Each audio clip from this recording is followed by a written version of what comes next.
नमस्कार, देश न्यूज में आपका स्वागत है और मैं हूं आपके साथ स्नेहा तिवारी। दिल्ली में 9 से 10 सितंबर को होने वाले G20 समिट की तैयारी लगभग पूरी कर ली गई है। समिट को लेकर केंद्र सरकार ने 8 से 10 सितंबर तक दिल्ली भर में सभी बैंक, सरकारी दफ्तरों को बंद रखने का आदेश दिया है। दिल्ली सरकार के सामान्य प्रशासन विभाग की ओर से जारी अधिसूचना में कहा गया है कि सभी शैक्षणिक संस्थान और सरकारी निजी दफ्तर 3 दिन यानी कि 8, 9, 10 सितंबर तक बंद रहेंगे। भारत इस साल G20 का मेजबान देश है। अब तक 17 शिखर सम्मेलन किए जा चुके हैं। दिल्ली में इस बार 18वां शिखर सम्मेलन होने जा रहा है। भारत ने G20 की थीम भी जारी की है। इसके थीम है वसुधैव कुटुंबकम, यानी कि पूरी दुनिया एक परिवार। ब्रिटेन के प्रधानमंत्री ऋषि सुनक समिट में भाग लेने के लिए दिल्ली आएंगे। ब्रितानी प्रधानमंत्री नरेंद्र मोदी के साथ एक अलग द्विपक्षीय बैठक में यूके भारत व्यापार वार्ता करेंगे। अमेरिकी राष्ट्रपति जो बाइडेन भी शिखर सम्मेलन में शामिल होंगे। वह 8 से 10 सितंबर तक भारत दौरे पर रहेंगे। इस दौरान अमेरिकी राष्ट्रपति G20 के बाकी देशों से क्लीन एनर्जी, जलवायु परिवर्तन से निपटने की नीतियों पर बात करेंगे। फ्रांस के राष्ट्रपति इमैनुएल भी शिखर सम्मेलन में शामिल होंगे। उनके कैलरीज होटल में रुकने की खबर है। चीन के राष्ट्रपति भी दिल्ली आकर सम्मेलन में भाग लेंगे। रिपोर्ट के मुताबिक वह ताज होटल में रुकेंगे। चीन सरकार की ओर से लगभग 46 गाड़ियां चीनी राष्ट्रपति का काफिले को लाने की बात कही गई है। कनाडा के प्रधानमंत्री जस्टिन ने भारत की मेजबानी में हो रहे 18वें शिखर सम्मेलन में आने का ऐलान किया है। उन्होंने कहा है कि मैं एक हफ्ते G20 में शामिल रहूंगा। यहाँ हम एक सुनिश्चित तय करेंगे और दुनिया यूक्रेन के साथ खड़ी रहे। वहीं बांग्लादेश ने भी G20 में भाग लेने की जानकारी दी है।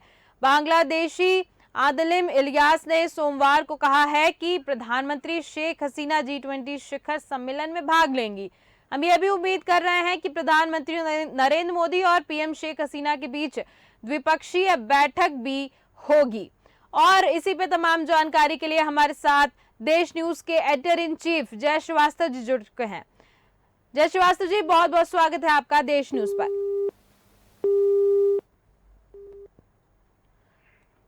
तो G20 सम्मेलन को लेकर आज हम बातचीत कर रहे हैं, जहां पर हम देख रहे हैं कि अलग अलग देशों से सभी यहां पर शामिल होंगे। जहां तक देखा जाए पुतिन के भी शामिल होने की खबर है। वहीं बांग्लादेश से शेख हसीना भी शामिल हो सकेंगी। साथ ही साथ चीन से भी मौजूदगी रहेगी। और यहाँ पर दिल्ली में जोरों शोरों से G20 को लेकर तैयारियां शुरू हो चुकी हैं। G20 को लेकर दिल्ली पूरा सज चुका है। दिल्ली में 9 से 10 तक दिल्ली पूरा सज चुका है और उसके साथ साथ दिल्ली में जोरों शोरों से तैयारियां हो रही हैं। और इसी की तमाम जानकारी के लिए हमारे साथ देश न्यूज के एडिटर इन चीफ जय श्रीवास्तव जी जुड़ चुके हैं। जय श्रीवास्तव जी, बहुत बहुत स्वागत है आपका देश न्यूज पर। धन्यवाद। जय श्रीवास्तव जी, G20 समिट की तैयारियां दिल्ली में हो चुकी हैं और दिल्ली पूरा सज चुका है। G20 समिट आखिर क्या है और इसका गठन क्यों हुआ है? देखिए, जब 1999 में ये G20 का निर्माण हुआ, तब इनका उद्देश्य ये था कि केवल जो वैश्विक स्थिति के ऊपर बात होगी और उस समय केवल गवर्नर और उस देश के जो वित्त मंत्री है ये शामिल होते थे। लेकिन तब देखा कि 2008 में पूरे विश्व में यहाँ आर्थिक स्थिति डगमगाया, तब से ये महसूस हुए कि ये G20 है इसका विस्तार होना चाहिए। तब इन्होंने राष्ट्रीय अध्यक्ष को भी शामिल किया और इसमें ये चर्चा होने लगी कि कैसे इस दुनिया से आर्थिक जो कमजोरियां है उसको दूर की जाए।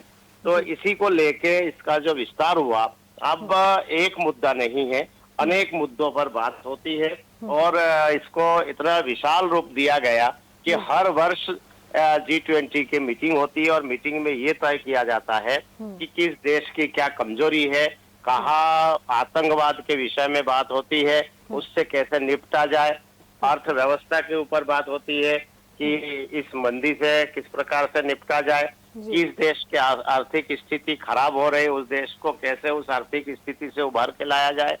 इन सारे बिंदुओं पर बात होती है। इसके अलावा जो है इससे ये पूरे दुनिया के नीति रीति के विषय में एक दूसरे जो देश है उनको जानकारी मिलती है कि किस देश को डेवलपमेंट के लिए क्या चाहिए, उस विषय में भी बात होती है। जी जी। तो जय श्रीवास्तव जी, G20 समिट का जैसा कि आपने बताया कि डेवलपमेंट को लेके बात होती है, जैसे किसी देश में क्या कमियां चल रही हैं उनको लेके बात की जाती है। तो मेरा सवाल यह है आपसे कि G20 समिट में जो देश शामिल हैं उनका भी कुछ क्राइटेरिया है क्या कि इन देशों को शामिल किया जाएगा, या फिर आने वाले समय में और भी देश इसमें शामिल हो सकते हैं? बिल्कुल, निश्चित रूप से। देखिए, इसमें 19 देश है जी। और एक जो है ये यूरोप संघ है जी। ऐसा करके 20 है कुल मिला के। इसी को G20 कहा जाता है। इसको ग्रुप 20 के नाम है ये। तो ग्रुप का मतलब यही होता है कि 20 देशों का समूह है जी। तो इसमें 19 देश और एक संघ है, यूरोप संघ। अब ये मिला के G20 बना है। अब इसमें पहले 7 देश थे। पहले 1997 में जब ये इसका निर्माण हुआ उस समय इसका नाम G7 था, क्योंकि केवल 7 कंट्रियों को मिला के इसका निर्माण किया गया था। धीरे धीरे विस्तार हुआ है और इस बार भी आपने देखा होगा कि गल्फ कंट्री जो आपके बांग्लादेश है और भी सिंगापुर है, ऐसे बहुत सारे देशों को भी आमंत्रित किया गया है, लेकिन वो G20 में शामिल नहीं है। हो सकता है कि भविष्य में जो है उनको भी शामिल किया जाए। क्यों ये इन देशों में शामिल होने के लिए जो यदि कोई देश इंटरेस्टेड होता है और उसमें एप्लीकेशन इस G20 के 20 को देता है तो उस देश को शामिल करने के लिए सभी को इसके साथ सलाह मशवरा करके ही उनको शामिल किया जाना है या नहीं किया जाना है, इस पर निर्णय लिया जाता है। और इसमें एक बात मैं ये बता देता हूँ कि इस बार भारत के लिए इसीलिए विशेष है क्योंकि ये भारत में हो रहा है और इसका अध्यक्ष भारत है क्योंकि हर वर्ष कोई ना कोई इसका अध्यक्ष होता है। जैसे पिछली बार जो है इंडोनेशिया इसका अध्यक्ष था, इसी प्रकार से इस बार भारत है और अगले बार जो है वो उसके जर्मन इसका अध्यक्ष बनने वाले हैं। तो दिसंबर में भारत का कार्यकाल समाप्त हो जाएगा और इससे पहले इस बार जो अद्भुत नजारा, दिल्ली ही नहीं जितने जगह पर जो है G20 की मीटिंग हुई है हर जगह पर इसका भव्यता जो है सभी को आकर्षित किया है। और दिल्ली में आप देखिए कि प्रगति मैदान के हुलिया बदल दिया है। प्रगति मैदान को 50 से 55 वर्ष पहले उसका निर्माण किया गया था। लोग बहुत तारीफ करते थे कि प्रगति मैदान के भव्यता बहुत है, लेकिन उसको भी डिस्ट्रॉय किया गया करके इतना शानदार बिल्डिंग बना दी गई है। मतलब ये है कि उसमें हजारों गाड़ियां उसमें आ सकती है और इतना बड़े पैमाने पे तैयार किया गया कि ये आने वाले जो है 50 साल तक ये बल्कि और ज्यादा वर्ष तक इसको जो है काम में लिया जा सकता है। ये शुरुआत है कि G20 की मीटिंग वहां पर हो रही है, लेकिन इस मीटिंग के बाद भी उसमें प्रगति मैदान के जो भव्यता है और जो बिल्डिंग है, जो कंस्ट्रक्शन किया गया है, इसका आनंद देशवासियों को मिलता रहेगा। और विदेशों से जो लोग आएंगे, जैसे बड़े उद्योगपति भी आएंगे, उसका जो एग्जीबिशन वगैरह जो प्रगति मैदान में लगाया जाता है, तो इस बार का जो एग्जीबिशन होगा ये अद्भुत होगा क्योंकि उसके कंस्ट्रक्शन में काफी पैसे खर्च किए गए और इसके तारीफ पूरे अंतर्राष्ट्रीय स्तर पे किया जा रहा है कि जो G20 की जो मीटिंग है वो उसके बिल्डिंग की भी तारीफ हो रही है। तो कुल मिला के दिल्ली को पूरी तरह से जाम कर दिया गया। आपने देखा होगा जितने भी बड़े होटल है उसके ऊपर हेलीकॉप्टर के द्वारा कमांडो लगाया गया है सुरक्षा के दृष्टिकोण से, क्योंकि पूरे दुनिया के जो 85% जो अर्थव्यवस्था है वो इन्हीं 20 कंट्री के द्वारा संचालित है। इसी कारण से जितने शक्तिशाली देश है उनके जो राष्ट्रीय अध्यक्ष है वो सभी की मौजूदगी में इस समय दिल्ली में होने वाला है। तो यही कारण है कि लोग इसको न केवल गंभीरता से ले रहे हैं बल्कि भारत के लिए एक चुनौती भी है। इसकी सुरक्षा के दृष्टिकोण से बहुत महत्वपूर्ण है क्योंकि परिंदा भी पर ना मार पाए, इसी प्रकार का सुरक्षा का इंतजाम किया है। और दिल्ली वासियों को जरूर थोड़ा परेशानी ये 9 और 10 तारीख को हो सकता है क्योंकि जिस प्रकार के सिक्योरिटी का घेराबंदी है उससे लोगों के आने जाने में थोड़ा परेशानी हो सकती है, लेकिन इतना बड़ा इवेंट है, इसमें थोड़ी बहुत जो है यदि परेशानी है तो लोग भारतवासी जो है इसको बेहतर ढंग से समझते हैं कि इन परेशानियों से वो बहुत ज्यादा परेशान नहीं होंगे, बल्कि कोऑपरेट करेंगे। जी जी जी जी। जय श्रीवास्तव जी, जैसा कि आपने कहा कि आम लोगों को थोड़ी सी दिक्कतों का सामना करना पड़ सकता है, तो आम लोगों से मुझे याद आया कि G20 समिट से आम लोगों को क्या फायदा होने वाला है? देखिए, ये जो कि नीति निर्धारण करने में जो है इसमें बहुत बड़ा रोल होता है। अब थोड़ी देर के लिए देखिए, अभी हम देख रहे हैं कि जो मेट्रो बन रहा है, ये मेट्रो का डिजाइन जो है ये जापान का बन रहा है। तो हम जब तक एक दूसरे की चीजें का आदान प्रदान नहीं करेंगे तब तक हमें कैसे फायदा मिलेगा। तो आम जनता के लिए जो है, जो विदेशी जो मजबूत चीजें हैं, जो आम जनहितकारी जो योजनाएं है, वो चीजें भारत में लाने के लिए ये मीटिंग जो है अति आवश्यक है। तो इसीलिए सीधे आम जनता से ये जुड़ा हुआ मामला है, क्योंकि जितने भी जैसे हमने देखा होगा, कुछ चीजें जर्मन में बहुत अच्छा है, कुछ जापान में अच्छा है, कुछ चीजें अमेरिकन बहुत बढ़िया बना लेते हैं, कुछ रूस में है।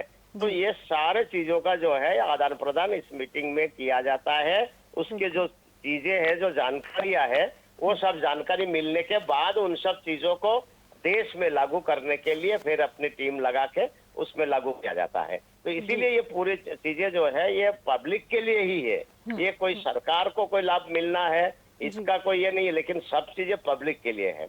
इसी कारण से यदि कोई मान के चलिए कि कोई नई चीज देश में पूरे वर्ल्ड में आने वाला है, तो उस चीज के लिए भी जो है भारत तैयार रहेंगे कि भाई फलाने जगह पर वो चीज आने वाली है, भारत भी उसका हिस्सेदार बने। बिल्कुल बिल्कुल। तो इसीलिए आम पब्लिक को तो इसका लाभ मिलना है। जी जी जी। जय श्रीवास्तव जी, जैसे कि आपने पहले सुरक्षा की बात की, तो 20 देश यहाँ पे शामिल होने जा रहे हैं। भारत के ऊपर 20 से ज्यादा देशों की नजरें टिकी होंगी, यानी कि मान के चलिए कि विश्व भर की नजरें टिकी हैं कि भारत से कहीं चूक ना हो जाए। अच्छी चीजें नहीं दिखती हैं, लेकिन बुरी चीज पहले दिख जाती है। तो सुरक्षा को लेकर आप क्या कहेंगे कि भारत को कौन कौन सी चुनौतियों का सामना करना पड़ सकता है? देखिए, क्या है, सुरक्षा जो है, भारत की सुरक्षा भी बहुत मजबूत सुरक्षा है जी। बावजूद इसके आपने देखा होगा कि जो बाइडेन अमेरिका के आ रहे हैं, वो जिस होटल में ठहरे हैं, उस होटल में 6 तारीख से ही जो है उनके जो कमांडो है अमेरिकन, वो आके पूरी तरह से उस होटल को अपने कब्जे में ले लेंगे। जी जी। तो अमेरिका के राष्ट्रपति जहां रुकेंगे उसके पूरे सुरक्षा के जो जिम्मेदारी है खुद ही उठाते हैं जी। और उनकी पूरी टीम यहाँ पर आके जो है उसके अपने घेरे में ले लेते हैं और उसके बाद जाके भारतीय पुलिस की जो है ड्यूटी होती है। तो राष्ट्रीय अध्यक्ष अमेरिका जो है वो सबसे ज्यादा शक्तिशाली माना जाता है, इसीलिए अमेरिका को यह सुविधा है।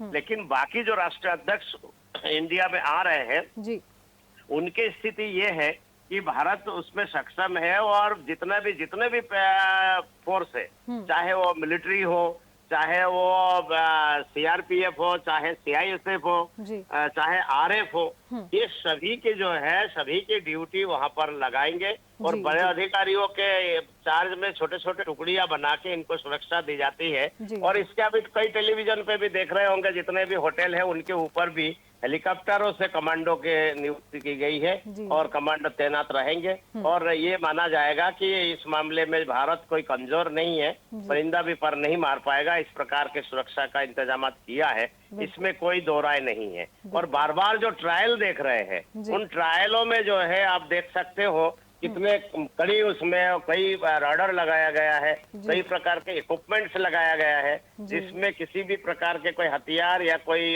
किसी प्रकार का कोई अश्लील मतलब असंवैधानिक जो चीजें हैं, वो सब चीजें यदि हमारे सामने या उस क्षेत्र में पहुंचता है तो उसे तत्काल जो है वो डिस्ट्रॉय किया जाए, उनको तत्काल जो है एक्शन लेकर जो है उनको गिरफ्तार किया जाए, इस प्रकार के कोई मंशा यदि कोई रखता है। तो ये सारी चीजें जो है, सारी तैयारियां है, छोटी मोटी चीज नहीं है, पूरी दुनिया की नजर है।